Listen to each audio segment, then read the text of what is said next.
Hello viewers, welcome to Sukanta sir classes. তো বায়োলজির আজকে 8 number session.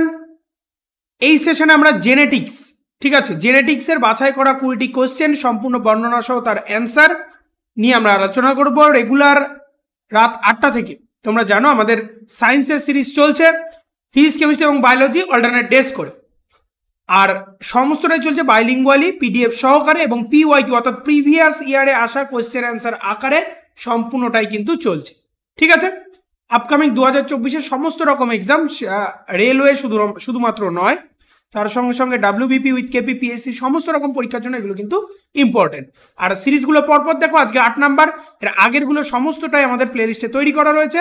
Live সিরিজের প্লেলিস্টে চলে যাও, তো সেখান থেকে তোমরা পেয়ে যাচ্ছ। বায়োলজি সিরিজ থেকে তোমরা পেয়ে যাচ্ছ।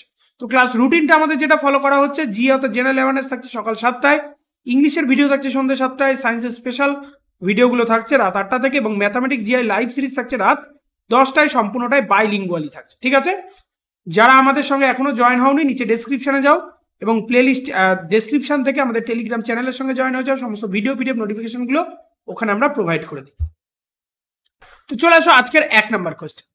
বলা হচ্ছে ড্যাশ এটি বিজ্ঞানের একটি শাখা যার লক্ষ্য মানব জনসংখ্যার জেনেটিক্স গুণমান উন্নত করা।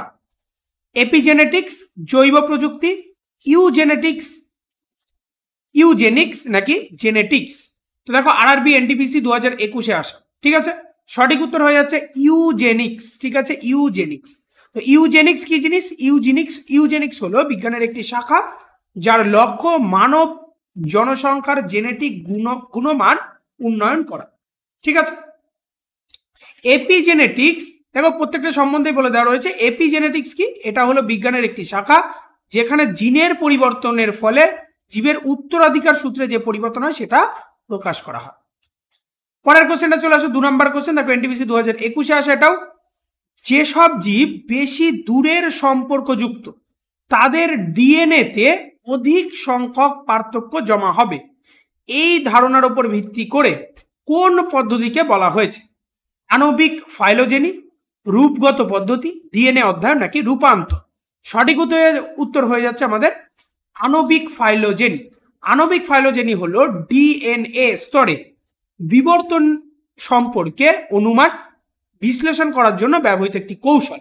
ধারণাটি হলো যে জীবগুলি আরো দূরবর্তীভাবে সম্পর্কিত তারা তাদের ডিএনএতে আরো বেশি সংখ্যক পার্থক্য জমা করে। এটাই হয়ে যাচ্ছে আণবিক ফাইলোজেনির একটা বৈশিষ্ট্য, ঠিক আছে। কোশ্চেন নাম্বার 3 চলে আসো, এনটিপিসি 2021-এ আসা। বলেছে উত্তরাধিকার আইন আবিষ্কৃত হয়েছিল, কে করেছিলেন? উত্তরাধিকার আইনটা আবিষ্কৃত করেছিলেন চার্লস ডারউইন, হুগো দা ভ্রিস, আর্কিবোল্ড গ্যারোড নাকি গ্রেগর জোহান মেন্ডেল। সঠিক উত্তর হয়ে যাচ্ছে গ্রেগর মেন্ডেল, অর্থাৎ গ্রেগর জোহান মেন্ডেল কিন্তু আবিষ্কার করেছিলেন উত্তরাধিকার আইন। মানে উত্তরাধিকার সূত্র, অ্যাকচুয়ালি আইন তো নয়, এটা হচ্ছে উত্তরাধিকার সূত্র। বোঝা গেল? উত্তরাধিকারকে একটি শিশু কিভাবে পিতামাতার কাছ থেকে জেনেটিক্স তত্ত্ব গ্রহণ করে তার প্রক্রিয়া হিসাবে সংজ্ঞায়িত করা যেতে পারে সেটা ওখান থেকে পাওয়া যায়। বংশগতির পুরো প্রক্রিয়াটি উত্তরাধিকারের উপর নির্ভরশীল, এই কারণেই সন্তানেরা পিতামাতার অনুরূপ, মানে পিতামাতার চারিত্রিক বৈশিষ্ট্য তারা লাভ করে। এর সহজ অর্থ হলো উত্তরাধিকারের কারণে একই পরিবারের সদস্যরা একই ধরনের বৈশিষ্ট্যের উত্তরাধিকারী হয়ে থাকে। উত্তরাধিকারের এই বোঝাপড়া সম্ভব করে হয়েছিল গ্রেগর জোহান মেন্ডেল নামে বিজ্ঞানীর দ্বারা। তিনি উত্তরাধিকার বোঝানোর জন্য কিছু আইন, মানে কিছু সূত্র প্রণয়ন করেছিলেন। এই মেন্ডেলের যে উত্তরাধিকার সূত্র নামে পরিচিত, এটাকে জেনেটিক, এই কারণে মেন্ডেলকে জেনেটিক্সের জনকও বলা হয়ে থাকে, ঠিক আছে। তাহলে গ্রেগর জোহান মেন্ডেলকে কিন্তু জেনেটিক্স অর্থাৎ ফাদার অফ জেনেটিক্স বলা হয়ে থাকে। 4 নম্বর কোশ্চেন দেখো, যৌন প্রজননে একমাত্র মাতা পিতা অবদান রাখে জিনের অর্ধেক, জিনের 1/4, সমস্ত জিনের 1/4, 3/4 আর 1/4 এরকম বলে। তো জিনের অর্ধেক কিন্তু তার কন্ট্রিবিউশন থাকে, ঠিক আছে। যৌন প্রজননের দ্বারা সন্তান সন্ততি গঠনে দুটি গ্যামেটের সংমিশ্রণে জড়িত যা হ্যাপ্লয়েড, হ্যাপ্লয়েড বলতে এক অণু, ঠিক আছে, হ্যাপ্লয়েড ক্রোমোজোমের একটি গ্রুপ ধারণ করে। গ্যামেটগুলি একটি ডিপ্লয়েড, ডিপ্লয়েড মানে দুটো করে কোষ থাকছে, ডিপ্লয়েড কোষ দ্বারা গঠিত ক্রোমোজোমে, অর্থাৎ ধরো শুক্রাণু এবং ডিম্বাণুর যখন মিলনে গ্যামেট তৈরি হয় তখন শুক্রাণুর থেকে অর্ধেক এবং ডিম্বাণুর থেকে অর্ধেক টোটালটা মিলে কিন্তু একটা প্রথমে হ্যাপ্লয়েড প্রকৃতি থাকে, এটাও হ্যাপ্লয়েড এটাও হ্যাপ্লয়েড, যখন মিলে যাচ্ছে তখন সেটা ডিপ্লয়েড প্রকৃতির হয়ে যাচ্ছে। ঠিক আছে, এই হচ্ছে বলতে চেয়েছে। 5 নম্বর কোশ্চেন দেখো, বলেছে স্বাভাবিক মানবদেহে ক্রোমোজোমের সংখ্যা হচ্ছে 23 জোড়া বা 46টি। ঠিক আছে, অপশন নাম্বার ডি। দেখো এসএসসি তে আসা, তাহলে হচ্ছে 23 জোড়া অনেক জায়গায় দেয়, অনেক জায়গায় কিন্তু 46টাও দিয়ে থাকে। ঠিক আছে, ক্রোমোজোমের সংখ্যা এই 46টির মধ্যে 22 জোড়া বা 44টি থাকে অটোজোম এবং দুটো থাকে হচ্ছে সেক্স ক্রোমোজোম, অর্থাৎ ছেলেদের ক্ষেত্রে সেটা থাকে XX এবং মেয়েদের ক্ষেত্রে সেটা থাকে মেয়েদের ক্ষেত্রে সেটা থাকে XX এবং ছেলেদের ক্ষেত্রে XY থাকে। তাহলে 46টির মধ্যে 22 জোড়া অর্থাৎ 44টি থাকে অটোজোম, যেগুলো চারিত্রিক বৈশিষ্ট্য নির্ভর করে, দৈহিক বৈশিষ্ট্যগুলো, এবং দুটো সেক্স ক্রোমোজোম, সেটা হচ্ছে ছেলেদের XY এবং মেয়েদের XX। 6 নম্বর কোশ্চেন দেখে নাও, ক্রোমোজোম কিসের সাথে সম্পর্কিত? তো ক্রোমোজোম বলেছে শ্বসন, আত্তীকরণ, জেনেটিক্স। এখানে না, এটা ভুল রয়েছে, এটা অপশন নাম্বার ডি হবে না, এটা অপশন নাম্বার সি হবে। ঠিক আছে, অপশন নাম্বার সি হয়ে যাচ্ছে জেনেটিক্স বৈশিষ্ট্য। আচ্ছা, ক্রোমোজোম কিসের সাথে সম্পর্কিত বলেছে, যে ক্রোমোজোম কিসের সাথে সম্পর্কিত? তো ক্রোমোজোম কিসের সাথে সম্পর্কিত? এক প্রজন্ম থেকে অন্য প্রজন্ম, হ্যাঁ ঠিকই আছে, আমার বলা ভুল হচ্ছিল। ক্রোমোজোম সম্পর্কিত হচ্ছে পুষ্টির সঙ্গে। কেন? এখানে কিন্তু সংক্রমণের সঙ্গে কিছু বৈশিষ্ট্য নেই। ঠিক আছে, জেনেটিক বৈশিষ্ট্য সংক্রমণের কিছু ব্যাপার নেই। এক প্রজন্ম থেকে অন্য প্রজন্মে যেতে গেলে আমাদের প্রোটিন এবং ডিএনএ সাহায্য করে, অর্থাৎ প্রোটিন এবং ডিএনএ মিলে অ্যাকচুয়ালি পুষ্টি যদি ঠিকঠাক থাকে সেখান থেকে প্রোটিন ডিএনএ আমাদের বৈশিষ্ট্যগুলো আসছে। ঠিক আছে, তো পুষ্টির সঙ্গে সম্পর্কিত। 7 নম্বর কোশ্চেনে দেখো, ড্যাশ জেনেটিক্স উপাদানের বাহক বলা হয় জিনকে। ঠিক আছে, ধারক এবং বাহক বলা হয় জিনকে। 8 নম্বর কোশ্চেন দেখো, বলেছে উদ্ভিজ্জ অংশ বা বীজের পরিবর্তে কোষ দ্বারা নতুন উদ্ভিদের পুনরুৎপাদনকে বলা হয় টিস্যু কালচার, পুনর্জন্ম, একাধিক ফিশন, বাইনারি ফিশন। সঠিক উত্তর হয়েছে এটা টিস্যু কালচার। ঠিক আছে, এটাকে বলা হচ্ছে টিস্যু কালচার। টিস্যু কালচার বা উদ্ভিদ টিস্যু কালচার হলো এমন একটি কৌশল যাতে গাছের যে কোনো টিস্যু, যেমন মূল, কাণ্ড, ফুল ইত্যাদি পুষ্টির মাধ্যমে কৃত্রিম অবস্থায় জন্মানো হয়। এটি টোটিপোটেন্সির নীতির ওপর ভিত্তি করে তৈরি হয়েছে। এই তত্ত্ব অনুসারে উদ্ভিদের প্রতিটি কোষ একটি সম্পূর্ণ উদ্ভিদ গঠনে সক্ষম। 1902 সালে হেবার ল্যান্ডট কোষের টোটিপোটেন্সির ধারণা দেন। তিনি তাকে উদ্ভিদের টিস্যু কালচারের জনক, তাই জন্য তাকে উদ্ভিদের টিস্যু কালচারের জনকও বলা হয়ে থাকে। এরপর দেখো 9 নম্বর কোশ্চেনটা, জেনেটিক বৈশিষ্ট্যের জিন গ্রুপগুলি পরিচিত হয় কিসের থেকে? জিনোটাইপ বৈশিষ্ট্য দ্বারা। ঠিক আছে, জিনোটাইপ বৈশিষ্ট্য দ্বারা। দু রকমের বৈশিষ্ট্য আছে, এক হচ্ছে জিনোটাইপ, এটা জিনগত বৈশিষ্ট্য, আর একটা হচ্ছে ফিনোটাইপ, সেটা হচ্ছে বাহ্যিক প্রকাশ। 10 নম্বর দেখো, যৌন প্রজনন সম্পর্কে অন্তর্ভুক্ত কোনটা? যৌন প্রজননে অন্তর্ভুক্ত হচ্ছে বিপরীত লিঙ্গ এবং 2 পিতামাতা। ঠিক আছে, 11 নম্বর কোশ্চেনে চলে আসো, বলেছে একটি মহিলা গ্যামেটে ড্যাশটি ক্রোমোজোম থাকে। তো গ্যামেটের মধ্যে সবসময় এখানে কটা থাকছে? 23টি, কারণ এটা হ্যাপ্লয়েড প্রকৃতির হয়। ঠিক আছে, 23টি আমাদের ক্রোমোজোম থাকছে কিসে? মহিলা গ্যামেটে। পুরুষ গ্যামেটের ক্ষেত্রেও ঠিক তাই, 23টি থাকবে, টোটাল মিলে 46টা। ওকে, 12 নম্বর কোশ্চেন দেখো, মানুষের বহনের নিষিক্ত ডিম, এটার মধ্যে একটি এক্স ক্রোমোজোম থাকে। মানুষের বহনের নিষিক্ত ডিমের মধ্যে কি থাকে? একটি এক্স ক্রোমোজোম থাকে।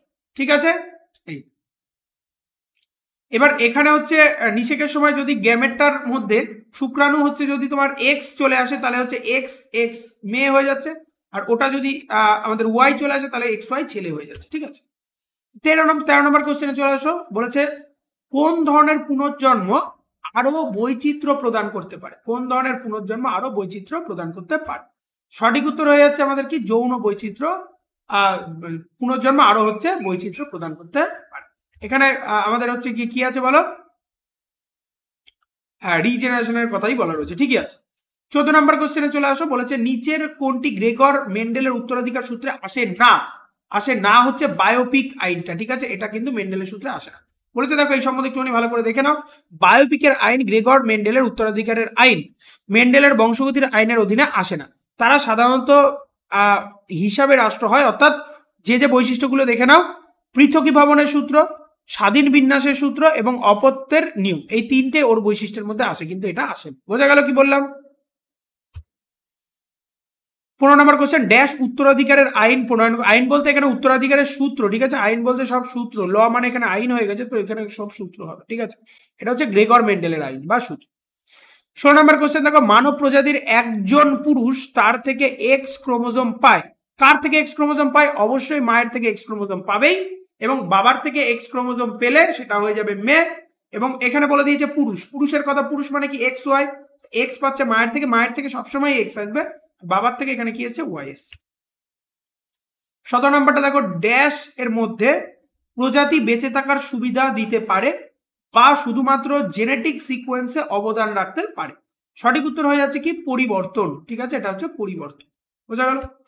18 নম্বর কোশ্চেন দেখে নাও, বলা হচ্ছে যে পিতামাতা থেকে সন্তানের মধ্যে শারীরিক এবং মানসিক বৈশিষ্ট্যের সংক্রমণ, মানে সংক্রমণ বলতে এখানে কিন্তু অন্যরকম সংক্রমণ কিছু না, পিতামাতার চারিত্রিক বৈশিষ্ট্য যে সন্তান সন্ততির দেহে চলে আসে এটার কথা বলা হয়েছে, এটাকেই বলা হয় বংশগতি। এরপর দেখো, নিচের কোন রোগটি জেনেটিক্যালি ব্যাধি? জেনেটিক্যালি ব্যাধি থ্যালাসেমিয়া, রক্তাল্পতা, রাতকানা নাকি ক্যান্সার? তো সঠিক উত্তর হয়ে যাচ্ছে থ্যালাসেমিয়া। এই জন্য বিয়ের আগে কিন্তু থ্যালাসেমিয়া টেস্ট করা হয় আর কি, ঠিক আছে? থ্যালাসেমিয়া টেস্ট কিন্তু করা হয়। হিমোফিলিয়া এগুলো কিন্তু সব বংশগত বা জেনেটিক্যালি থাকে।